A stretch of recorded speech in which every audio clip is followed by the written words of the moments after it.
웹툰계에서는 유명한 꼬마비 작가의 원작 살인자 오난감이 2월 9일 넷플릭스에서 공개된다고 하는데요. 제목부터 특이해서 신선하기도 하고 궁금증을 유발하는 작품이라서 먼저 원작을 보게 되었습니다. 뒤에 더 자세히 밝히겠지만 원작에 대한 제 생각은 죄와 벌, 배트맨과 조커에 대한 현실판 드라마라고 정리할 수 있겠는데요. 죄에 대한 개인의 심판을 과연 어떻게 볼 것인가 생각해 볼 수 있는 작품이었습니다. 이번 영상에서는 원작의 내용과 함께 인물들에 대한 이야기, 작품 해석에 대한 개인적인 주관이 담겨 있어서 스포라고 느끼실 만한 부분이 있을 수 있으니 시청에 참고해 주시면 좋겠습니다. 주인공의 이름은 이탕, 편의점 알바생이었죠. 비가 추적추적 내리는 어느 날 밤, 이탕은 평소처럼 편의점 알바를 하고 있었는데요. 편의점 알바를 마치고 집으로 돌아가던 중 평소 JS 고객, 진상 고객이라고 하죠.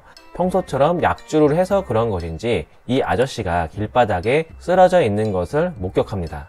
이탕은 걱정이 돼서 그 아저씨의 일행으로 보이는 남자에게 저렇게 길바닥에서 자게 해도 되는 건지 도와주어야 하는 거 아니냐고 물었는데요. 순간 그 아저씨는 다짜고짜 이탕에게 막 뭐라 하더니 급기야 폭력까지 휘두른 것이었죠. 이탕은 순간적으로 그날따라 편의점에서 빌려온 망치가 생각이 났고 우발적으로 가방에 있던 망치를 이용해 아저씨를 죽이게 됩니다. 때마침 현장에는 맹인과 안내견이 지나가고 있었고 당황한 이탕은 황급히 도망쳤죠. 그런데 그날따라 이탕의 친구는 술에 취한 채 이탕의 집을 찾아왔고 여자친구에게 이탕과 술을 먹는다고 이야기를 했는데요. 그리고 술에 취한 채 이탕의 집에서 잠을 잡니다. 순간 이탕의 머릿속에는 친구와 술을 먹었다는 알리바이가 생각이 났죠. 그리고 범행에 사용한 망치는 현장에서 맹인의 안내견이 물어가 버렸는데요.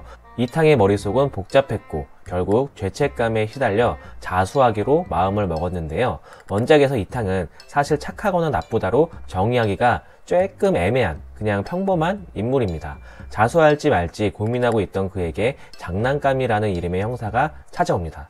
이 웹툰의 재미있는 요소 중 하나는요, 등장인물들의 이름입니다. 이탕이라는 이름도 예사롭지 않은 이름이었는데 형사의 이름이 장난감이라니 작품의 주제와 인물들의 이름 사이에 연관이 있어 보였습니다. 장난감 형사는 심드렁한 표정으로 사건 현장 근처에 있는 편의점에서 일하고 있던 이탕에게 이것저것 물었죠. 장난감 형사가 편의점을 찾은 이유는 CCTV를 확인하기 위해서였는데요. 본능적인 직감이 뛰어났던 장난감. 그는 불우한 어린 시절을 보냈죠. 어머니는 다른 남자와 바람이 났고 아버지는 비리를 저지른 경찰과 몸싸움을 하다가 식물인간이 되었습니다. 장난감이 죄를 지은 것도 아닌데 주변 사람들은 장난감에게 손가락질을 했죠. 옛날에는 이런 일들이 흔했던 것 같습니다. 그 유명한 영화 친구의 대사도 있죠. 네 아버지 뭐하시노? 부모와 집안에 대한 이야기로 아이들에게 손가락질하는 경우가 많았었죠. 장난감은 사람들의 손가락질에서 벗어나고자 누구에게도 무시받지 않는 직업을 가지고 싶었고 자신이 타고난 동물적인 감각을 이용할 수 있는 경찰이 되기로 마음먹었죠. 무시받는 것에 대해 콤플렉스가 있던 장난감. 드라마에서는 손석구 배우가 열연했는데요. 결국 그는 경찰이 되었고 이탕의 사건을 담당하게 된 것이었습니다. 편의점 CCTV를 돌려본 결과 이탕에게 별다른 혐의점을 찾을 만한 증거는 나오지 않았죠. 이탕이 망치를 빌려가는 장면은 하필 그 순간 파리가 CCTV에 앉아서 영상에 남아있지 않았던 것이었어요. 그리고 사건 당일 친구와 집에서 술을 마셨다는 이탕의 말이 사실인지 확인하기 위해 그의 친구를 찾아갔죠. 이탕의 친구는 사건 당일 이탕과 술을 마셨고 그의 집에서 잠을 잤다는 증언을 했습니다. 이렇게 우연하게도 이탕의 알리바이가 만들어졌고 모든 증거가 사라지게 되었죠. 결국 사건은 쓰러졌던 진상 아저씨와 이탕에게 살해당한 아저씨 사이에 벌어졌던 쌍방가해 사건으로 결론이 났습니다. 알고 보니 이탕이 죽인 여부일이라는 이름의 아저씨는 사기 전과가 있는 범죄자였고 대학생들을 살해한 연쇄 사건으로 수배 중이던 범죄자였던 것이죠. 쓰러져 있던 아저씨도 여부일이 죽인 것이었습니다. 이탕은 범행 직후 죄책감 때문에 불면증에 시달려 왔습니다. 그런데 사건이 여부일과 진상 아저씨 사이 해묵은 원한으로 인한 쌍방 사건으로 결론이 났다는 사실을 알게 되자 죄책감이 사라지게 되었죠. 새로운 인생을 선물받은 기분으로 남을 도우며 살겠다고 다짐하는 이탕. 하지만 끝날 때까지 끝난 게 아니었으니 얼마 뒤 사건 현장에 있던 맹인이 이탕에게 연락을 해왔는데요. 사실 자기가 시력을 거의 잃었긴 해도 완전히 잃은 것은 아니라고 했죠.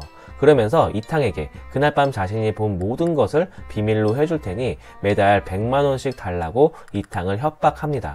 한 번이 어렵지 두 번은 쉽다는 말이 있잖아요. 이탕은 결국 죄를 인멸하고자 맹인까지 죽이게 됩니다. 이탕은 또 한 번 죄책감에 시달렸죠. 이번에야말로 자수를 해야겠다고 결심합니다. 경찰서를 찾아가기 위해 집을 나서려던 순간 때마침 뉴스에서 부모를 살해한 시각장애인이 숨졌다는 속보가 나오는데요. 그리고 시각장애인의 사촌이라며 인터넷에 올라온 글에는 그녀가 부모를 살해한 이유가 사망보험금 때문이었다는 충격적인 내용이 있었죠. 그녀가 키우던 안내견의 이름은 렉스. 렉스는 시각장애인과 이탕이 대화를 할 때 이탕이 사용한 종이컵을 물고 가버렸고 사건을 조사하던 경찰은 맹인의 안내견 렉스를 조사하는 과정에서 그에게 평소 앙심을 품었던 중학생 2명에게 습격을 당해서 병원에 입원하게 됩니다. 아마 드라마에서는 장난감 형사의 파트너인 박 형사가 이 일을 겪을 것으로 보이는데요. 이 일을 저지른 중학생 2명은 이탕과 마주치게 됩니다. 이탕에게 담배를 달라고 하는데요. 중학생 2명과 시비가 붙은 이탕, 결국 세 번째로 사람을 죽이게 됩니다. 알고 보니 이 중학생들도 동급생을 성적으로 폭행한 범죄자들이었어요. 결국 이들에게 당했던 여학생은 수치심을 이겨내지 못했고 스스로 목숨을 끊었던 것이죠. 한편 이탕의 범행 현장을 목격한 사람이 있었는데요. 그는 죽은 여학생의 아버지였죠. 이탕이 벽돌로 그들을 내리치는 것을 모두 목격한 그는 이탕에게 원래는 자신이 중학생들에게 복수를 하고자 칼까지 챙겨서 그들을 미행했는데 이탕이 자기보다 앞서서 그들을 죽였다고 말합니다. 이후 경찰 조사 과정에서도 자신이 범인이라고 하면서 장난감 형사의 온갖 추궁에도 이탕이 범인이라는 것을 발설하지 않았죠. 하지만 장난감 형사의 촉은 달랐습니다. 장난감은 죽은 여중생의 아버지에게 자식 관련 일이라면 부모가 미칠 수야 있겠지만 법이 허용하는 범위 안에서만 미쳐야 하는 거라고 말을 합니다. 중학생들을 죽인 자신을 은인이라며 대신 감옥에 가겠다는 아저씨 때문에 가까스로 체포되지 않은 이탕은 이번에야말로 자수를 하겠다며 이제껏 범행에 사용해온 망치와 벽돌을 챙겨 경찰서로 향합니다. 경찰서 앞에서 경찰서에 들어가려던 순간 갑자기 오토바이를 탄 누군가 범행 도구가 들어있는 이탕의 가방을 소매치기 해버리는데요. 오토바이를 탄 범인은 가방을 열어 피 묻은 벽돌을 보고는 한강에다가 가방을 통째로 던져버렸습니다. 어이없게 자수하려다가 증거를 날치기 당한 이탕. 얼마 뒤 자신이 죽게 한 중학생들의 범죄 사실을 전부 알게 되었죠. 이탕은 자신이 어떤 히어로적인 존재라고 생각하게 됩니다. 그도 그럴 것이 벌써 3번이나 사람을 죽였는데 알고 보니 자신이 죽게 한 사람들이 모두 극악무도한 범죄자들이었고 증거 또한 자신이 노력하지 않아도 사라졌기 때문이었죠. 원작을 끝까지 본 저로서는 물론 작가의 의도를 뒤에 다시 한번 해석해 보겠지만 죄에 대해서 많이 고민하게 되는 대목이었는데요. 죄와 벌, 또 장발장 이런 고전에서처럼 우리 사회에서 죄를 정의하는 기준은 현재 법으로 정한 기준에 의해 판단이 되고 있습니다. 법이라는 테두리 안에서 본다면 이탕이 죽인 3사람 모두 명백한 죄인이었죠. 하지만 이탕은 어떨까요? 이탕이 스스로 느낀 것처럼 배트맨이나 슈퍼맨과 같은 히어로가 맞을까요? 저는 개인적으로는 아니라고 보는데요. 배트맨과 슈퍼맨도 영화나 드라마에서 보면 범죄자를 경찰 대신 잡거나 감옥에 보낼 뿐이지 스스로 어떤 신적인 존재가 돼서 그들을 죽이거나 목숨을 위태롭게 하지는 않았잖아요.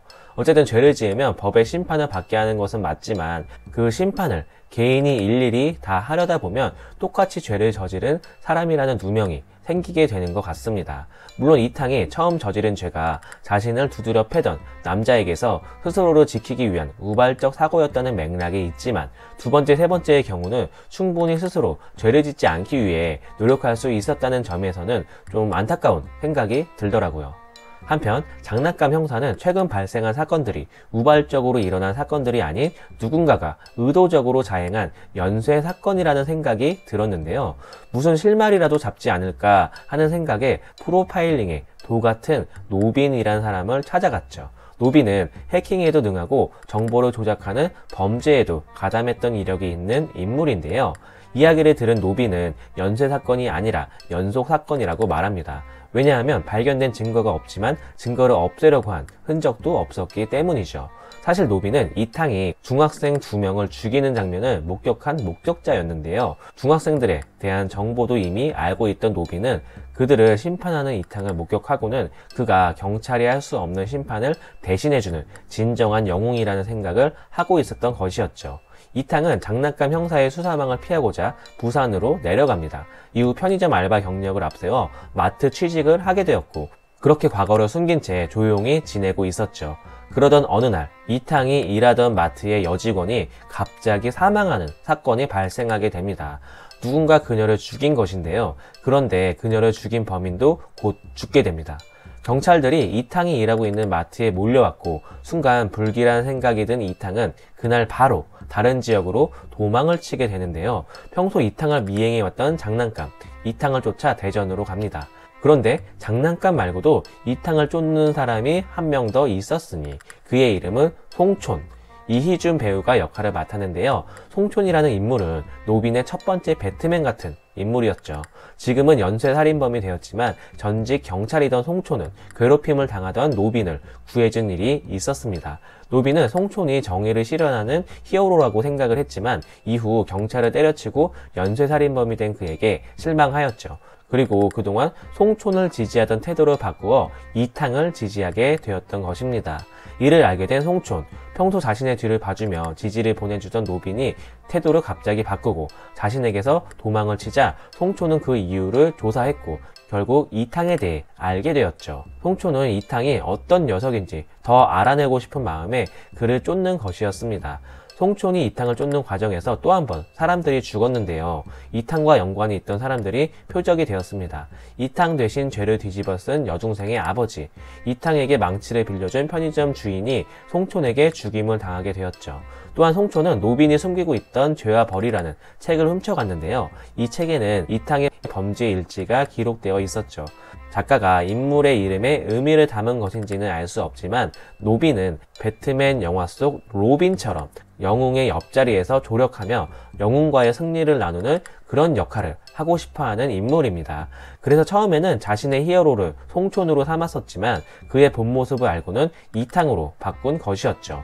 하지만 한번 송촌에게 실망했던 노빈은 이탕 또한 악마가 될까 두려운 생각에 이탕이 변하는 순간 그를 신고하려고 그의 범죄 기록을 책에 자세히 적어서 보관해둔 것이었습니다. 송촌이 이 책을 가져간 것이었죠. 노빈은 장난감 형사에게 송촌이 자신에게 다녀갔던 사실을 알리고 도움을 청합니다. 한편 이탕은 노빈과의 만남 이후 자신이 진짜 특별한 능력을 지닌 게 맞는지 시험해보게 되는데요. 갑자기 돈이 많아지거나 갑자기 없던 능력이 생기면 자신의 한계를 시험해보고 싶어지는 것과 같은 심리였던 것이죠.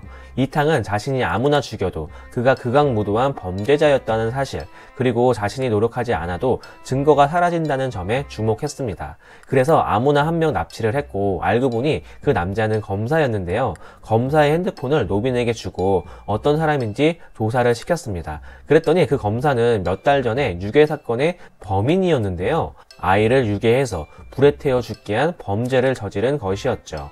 사실을 알게 된 이탕은 별다른 죄책감 없이 검사를 죽입니다. 그 뒤 범인을 쫓던 장난감 형사는 수사 과정에서 노빈을 이용해 검찰청 서버를 해킹했고 결국 CCTV의 기록이 남아 좌천을 당하는데요. 이 일로 장난감이 따르던 최 반장이 사표를 쓰게 됩니다. 사실을 알게 된 노비는 결국 장난감에게 이탕이 했던 일들을 사실대로 말하는데요. 이탕이 죽인 사람들은 모두 범죄자들이었고 증거가 사라지게 하는 능력이 있다고 했죠. 한편 이탕을 쫓던 장난감과 송촌, 그리고 이탕과 장난감을 돕던 노비는 이탕 아버지가 입원해 있던 요양병원에서 만나게 되는데요. 장난감의 아버지가 식물인간이 되는 이야기 기억나시나요? 비리경찰과 몸싸움을 하다가 식물인간이 되어버렸다는 이야기였죠. 장난감에 알고 있던 아버지를 식물인간이 되게 만든 이 비리경찰이 바로 송촌이었던 것입니다. 장난감은 아버지가 비리경찰을 말리다가 그에게 맞아 식물인간이 된 것으로 기억하고 있었죠. 송촌에 대해 이야기를 하자면 송촌의 아버지는 범죄자였습니다. 경찰이 된 송촌은 아버지가 범죄자였기 때문에 승진을 하지 못하고 교통경찰에만 머물러 있었죠. 그런 그를 눈여겨본 장난감의 아버지는 그가 경찰이 되도록 도와주었고 두 사람은 같은 경찰서에서 근무하게 되는데요. 어느 날 구내 식당에서 밥을 해주는 아주머니가 억울한 누명을 쓰고 잡혀가게 되었죠. 죄명은 마약 거래였습니다. 사실 경찰서에서 압수한 마약을 몰래 빼돌린 사람은 장난감의 아버지였고 이 사실을 구내식당 아주머니에게 들켜서 입막음을 하고자 그녀에게 죄를 뒤집어 씌운 것이었는데요. 이상한 낌새를 눈치챈 송초는 장난감의 아버지에게 계속해서 이상하다며 그를 추궁했고 결국 장난감의 아버지는 송촌을 몽둥이로 구타했습니다. 이 과정에서 몸싸움이 일어났고 결국 장난감의 아버지는 식물인간이 된 것이었죠. 송촌과 만난 장난감은 아버지의 원수라며 그에게 총을 쏘았고 총에 맞아 움직일 수 없게 된 송촌은 이 사실을 말해준 것이었죠. 송촌의 말을 믿을 수 없다는 장난감 형사. 장난감 형사의 기억 속 송촌은 어머니의 외도 상대이기도 했습니다. 송촌에게 말합니다. 당신이 아버지를 저렇게 만든 것은 어머니와의 외도 사실을 숨기기 위해서였지 않냐고. 송촌은 그것도 사실이 아니라고 말하죠. 장난감 어머니의 외도 상대는 자신이 아닌 장난감 대신 사표를 쓴 최반장이었다고 알려줍니다. 그 말을 들은 장난감은 혼란스러웠습니다. 그리고 끓어오르는 화를 주체하지 못해 결국 송촌을 죽이게 되는데요. 총격전이 벌어지자 노비는 송촌이 쏜 총에 맞아 죽게 되고 송촌은 장난감의 총에 맞아 죽게 된 것이었습니다. 이탕 또한 자신이 사람들을 죽인 이유가 그들이 극악무도한 범죄자였기 때문이었는데요. 송촌과 장난감 사이의 일들을 알게 되면서 이탕은 혼란에 빠집니다. 마음속에서 이런 질문이 떠올랐죠. 혹시 내가 믿은 정의가 다른 사람들에게는 불이었다면? 이런 의문이 들자 이탕은 자신이 마지막으로 처단할 사람은 자기 자신이라는 결론에 이르렀고 장난감에게 자신을 죽여달라고 부탁하는데요. 하지만 장난감 형사는 총알이 다 떨어졌다며 자신은 정의의 사도가 아니니 가서 자수를 하든 숨어서 살든 네 알아서 하라며 그를 풀어주었죠. 그 뒤 이탕은 죽은 노빈의 부탁대로 노빈이 되어 살아갑니다. 노비는 이탕이 계속 살아남아 범죄자들을 처단하는 삶을 살았으면 좋겠다고 그에게 자주 말했었죠. 결국 요양원 사건은 이탕으로 둔갑한 노빈의 죽음, 그리고 연쇄살인마 송촌의 죽음으로 일단락되었습니다. 이후 자신은 죽은 것으로 처리가 된 이탕, 노빈처럼 살을 찌우고 머리를 깎습니다. 얼굴을 가리고 일할 수 있는 알바 자리에 채용되어 이후의 삶을 살아가게 되었죠. 제목부터 다양하게 해석하도록 만든 작품 살인자 오난감. 제목처럼 독자들에게 다양한 해석이 가능하도록 열린 결말로 끝이 났는데요. 마치 배트맨 영화 속 영웅처럼 조커나 펭귄맨 같은 악당들을 처단하는 일을 정의라고 할 수 있는 것인지, 처단의 범주를 살인으로 해도 되는 것인지, 즉 극악무도한 범죄자들은 똑같이 잔인하게 죽여도 되는 것인지 한 번쯤 생각해보게 하는 작품이었던 것 같습니다. 장발장에서도 배가 너무 고프다는 딸아이를 위해 빵집에서 빵을 훔친 장발장이 결국 감옥에서 수년을 보내게 되잖아요.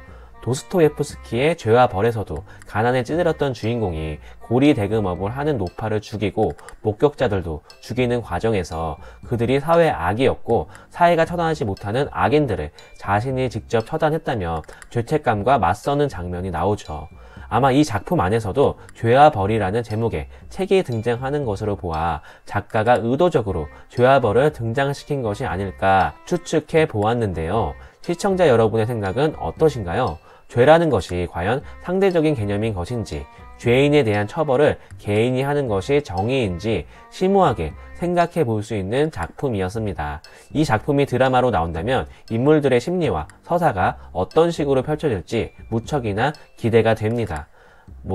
앞으로도 많은 해석이 있겠지만 개인적인 생각으로는 어찌 되었든지 간에 법을 어기는 행동, 즉 사람이 사람을 죽이는 것은 잘못이다, 정의가 아니다 라는 제 생각을 밝히면서 저는 그럼 또 다른 리뷰로 돌아오겠습니다. 지금까지 엔무드였습니다. 엔조이 무비 드라마 리뷰는 엔무